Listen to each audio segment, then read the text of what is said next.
loves, so I am here to do my August wrap up, reviewing all the 22 books that I read during that time. If you hear any like cardboardy swiveling around, Elsa is beside me on a parcel. She loves sitting on boxes, in boxes, whatever she can get, and she's kind of sliding about.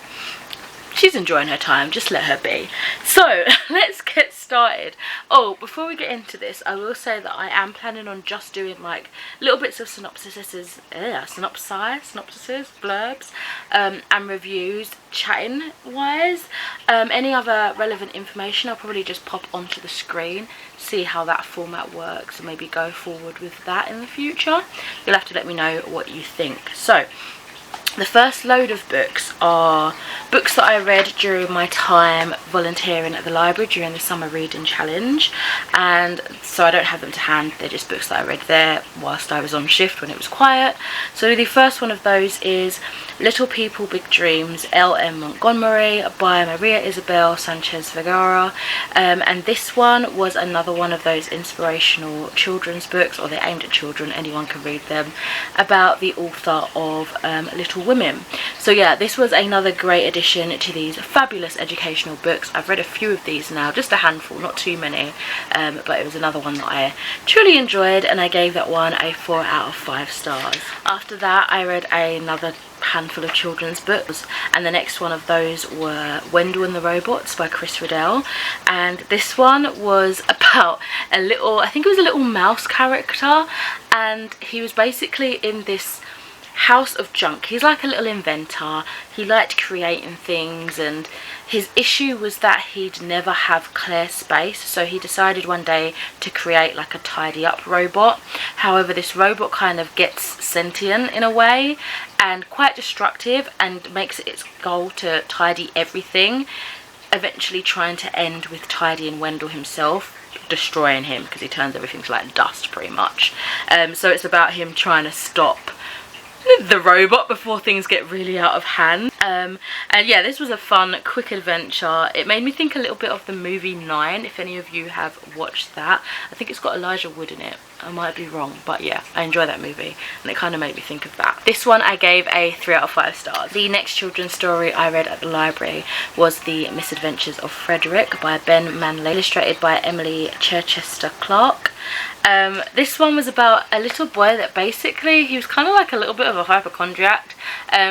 He had a little friend that he had like a pen pal. They would send aeroplane notes to each other, and whenever she was outside, which was like a lot of the time, she was going on these big adventures playing outside on her own, she would like message him and say, you know, "Dear Frederick," whatever his name was, "I'm doing this today, would you like to join me? I'm out in the woods, I'll meet you here."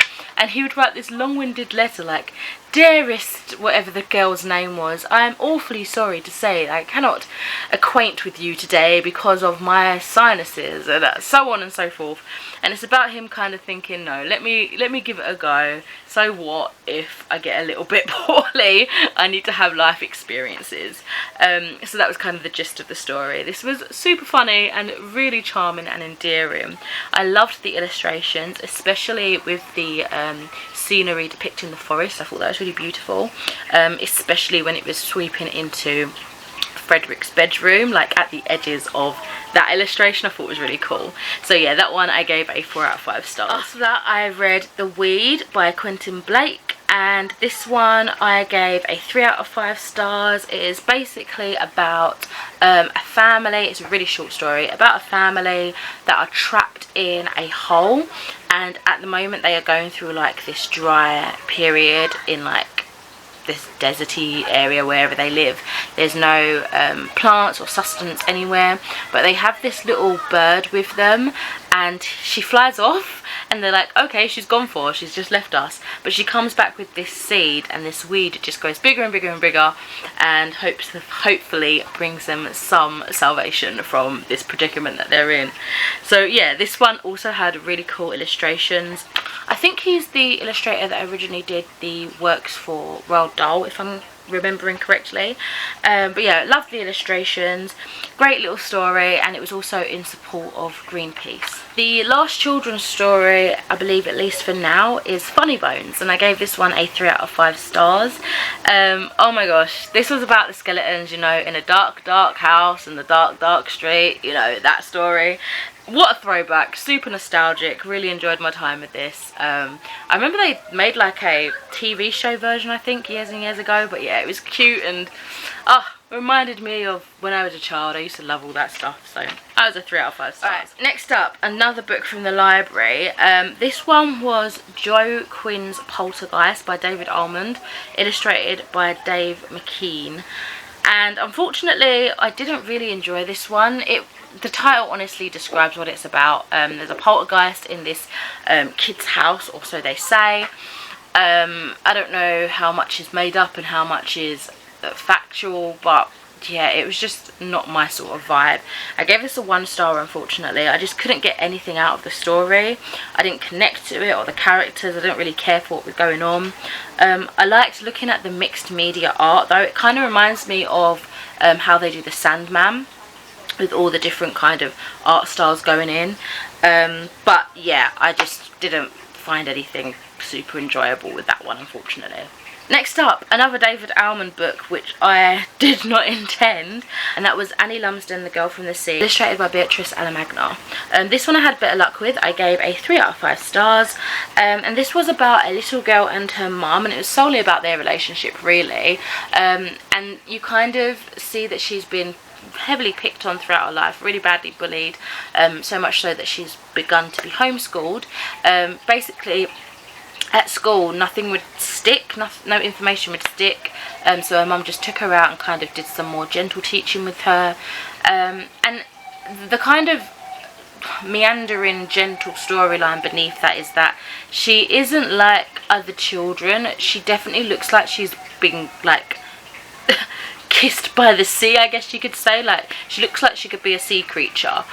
And her mum's always one to tell her these fantastical stories, and she never knows what's real and what's not real. So after a while she's like, how did I really come to be, mum? And she kind of tells her this story of being found in the sea, and she's like, is it real? And she's like, yeah. But you know, it's kind of left like, is it real, is it not?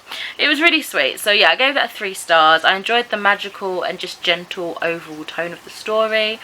Are much more enjoyable than the book I finished prior to this one, as I say, by the same author. And I think I've read a few David Almond books now. However, isn't he the author that did the Skellig books? If so, I still want to check those out. But other books that I've read by him, other than this one, they've just been so-so. Actually, did he write Bone Music as well? I think I gave that a 3 star. I don't know. So far, they've been alright. They've been okay, other than the Joe Quinns Poltergeist one. That was just like a dud for me. Okay, I lied. I said there was no more children's books, but obviously we've had that one, and now we have this one.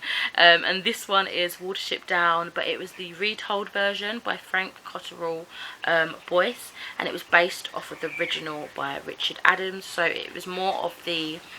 It was kind of a novelisation of the newer movie that I think came out in 2017, where they had like the all-star cast, and it came out around like December, Christmas time of that year, and it was like their big Christmassy kind of movie around that time, if you guys remember. I think it was on the BBC.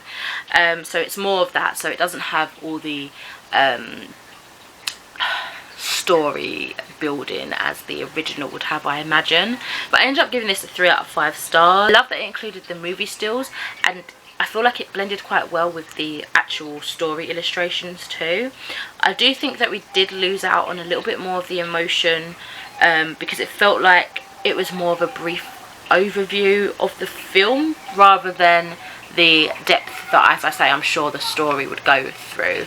I haven't read the original book, so I feel like I would benefit from going back and still reading that at some point, and it is a classic that I would like to get to eventually, so it's still on my list in my mind to check out one day.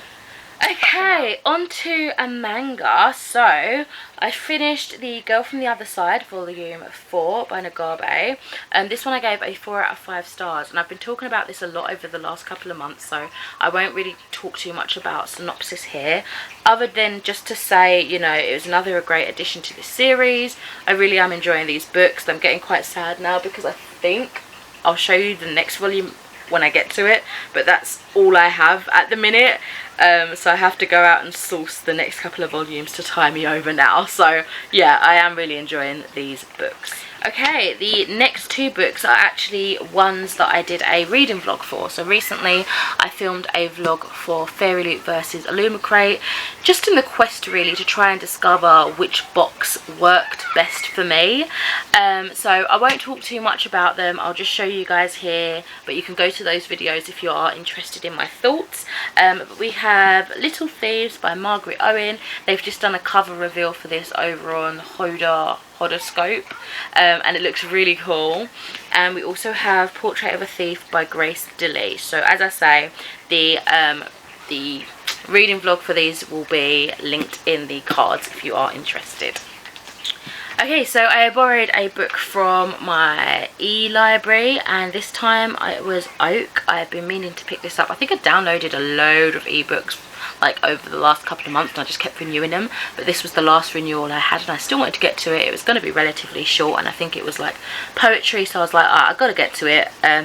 So yeah, it's by Catherine Towers and it was a 3 out of 5 stars for me, and it was basically just a lovely exploration through the life cycle of the oak. It was touching and beautiful, and it stayed with me a little bit. I don't think it will stay with me for much longer than it, you know, the duration that it has, but it was definitely beautiful. I still am on this stop and start journey with poetry. I have probably mentioned this time and time again, but I never really studied it to any, you know, meaningful level at school, so I don't really always know what I'm looking for. If it just makes me feel something, or I can like resonate or relate to it in some way, then I'm like, yes, I enjoy it, but I don't know how to break down poetry and stuff like that. So if I like it, I like it. If I don't, then I don't. And this one, I liked it, but it's not stayed with me for an awfully long time. Righty-ho, a little bit of kind of horror, ghost stories, I guess you'd say. This is Haunted Canterbury by John Hippersley, and this one I gave a 3 out of 5 stars. I do apologise. This and pretty much all the next books, because they're like graphic novels, are got to be shiny because of the glare, the cover of them, so I do apologise. And this one I purchased at WH Smith when I was in Canterbury last April, just passed for the Easter, and I thought, oh, let me get a little book to signify this trip, and this is the one that I got. Obviously didn't read it during that time. I was actually reading Black Leopard Red Wolf, and I did a reading vlog for that if you're interested. I'll also link that in the cards. But finally got to this. I didn't really want to see this through to the next year. I just wanted to kind of get through it as a quick little read, you know, just to signify my time. Is what it says on the tin. It is all the hauntings of Canterbury, all the kind of ghost stories that it has, the most haunted areas, tied in with a lot of the history of the area as well. So yeah, it's a great overview of all of that stuff, as well as some contextual history, which also helped to kind of set the scene, give you some more of an idea of how these stories came to be, so to speak. Now I do actually want to go back and take this with me as a sort of little guide and go to the haunting places, because I didn't even realise there was so much there at the time. I didn't even think it was just a little Easter retreat, a little Easter getaway. But now I want to go with haunting things in mind and give a little ghost tour a go. I think that'd be quite fun, and have a look at some of the creepy places. It does heavily date itself a bit though, because it does have some time specific language, like the author would write like, just the other day I was just blah blah blah blah blah, but this came out in like 2009 I think, so yeah, it dates itself, because reading it now, it was not just the other day, and it throws you out a little bit, you know. Righty-ho, what is our next book? The next one, we are jumping back into another series, and that is Throne of Fire by Rick Riordan, adapted by Orpheus Collar. And this one I gave a 3 out of 5 stars. This is the second book to the, what is it called? Is it the Red Pyramid? Is that what the series is called? The Kane Chronicles trilogy. So I've got one more to go. And basically this is sort of a reread for me, but in a new format. I originally read them as the regular books years ago when they were like releasing, I believe, and I just wanted to be revisiting them really. So I thought, oh, I've got the graphic novels, let me try them out.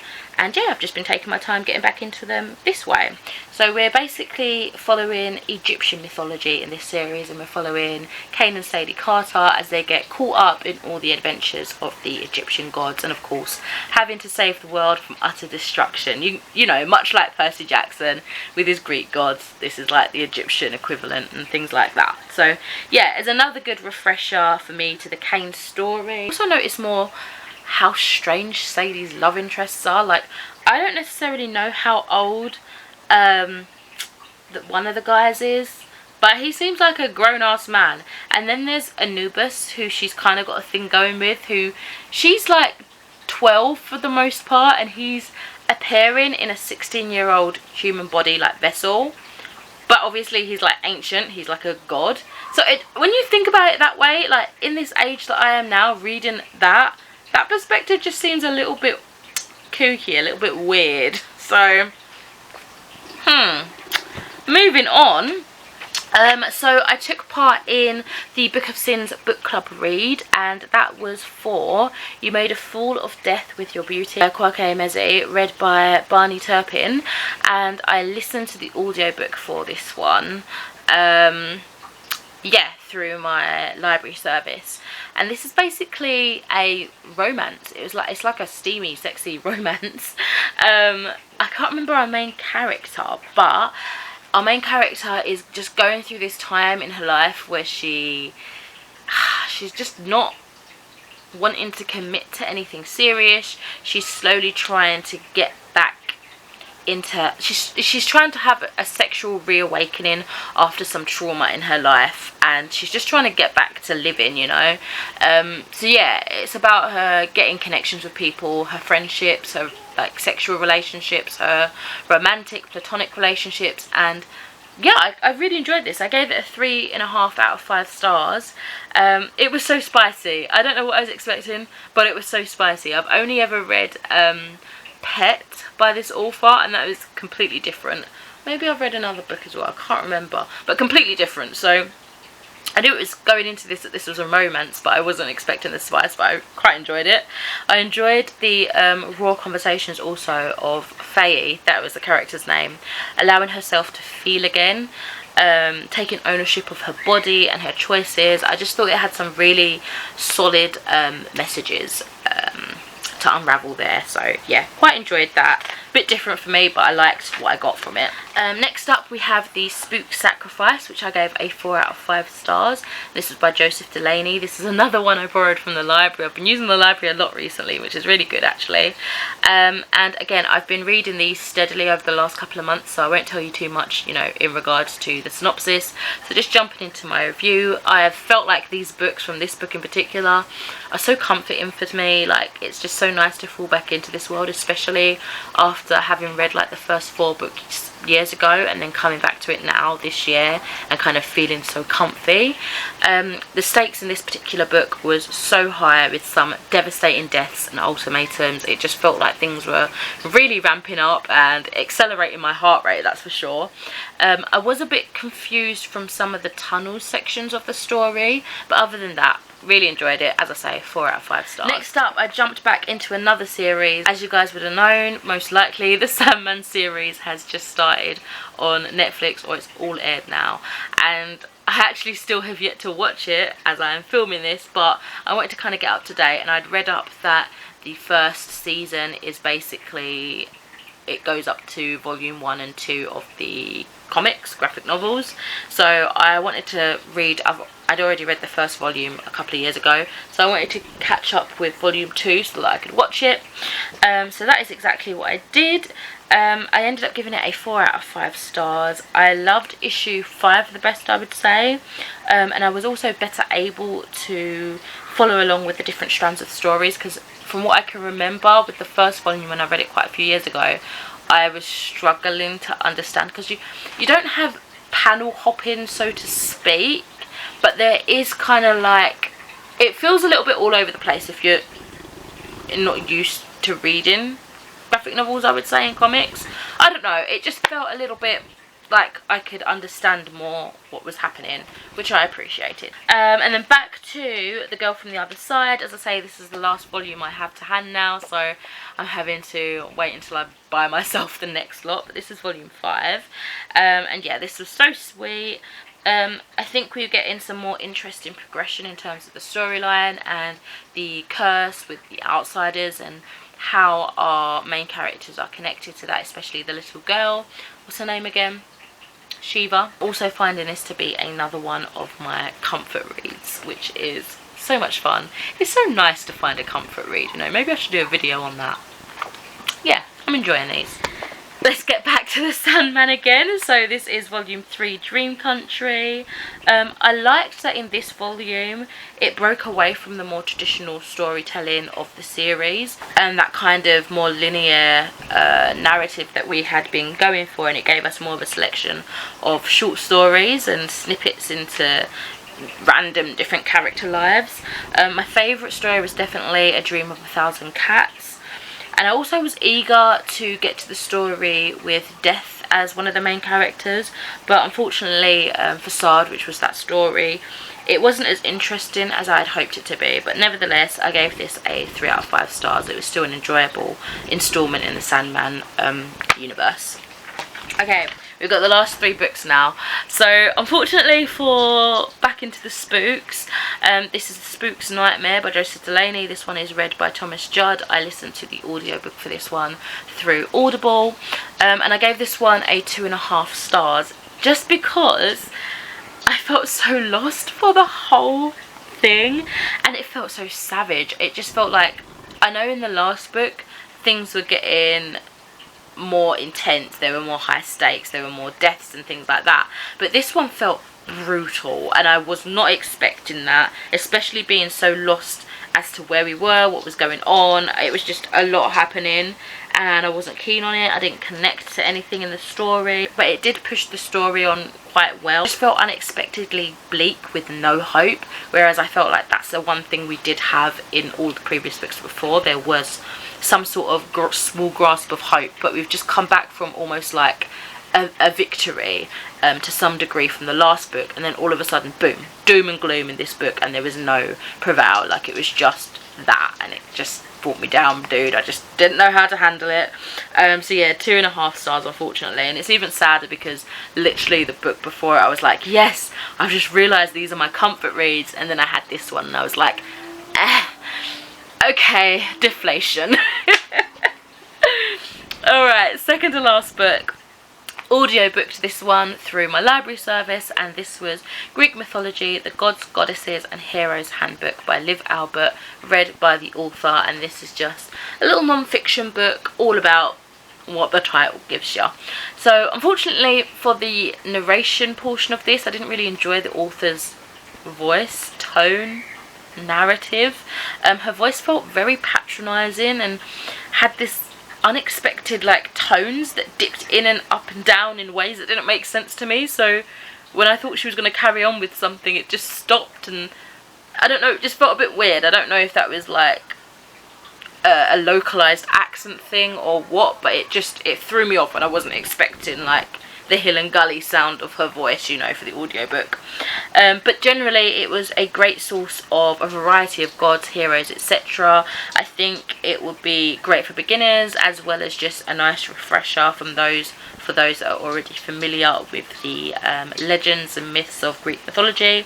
I also really enjoyed the debunking and or relating to pop culture, because it felt very grounding in today's world, and kind of, you know, talking about other popular books like Circe and Lore Olympus and those sort of things, and also giving you those recommendations there of which to try out next too, if you want more of like a fictional direction or a retelling or something like that. So I did like that, and there was more of that at the back if I remember correctly.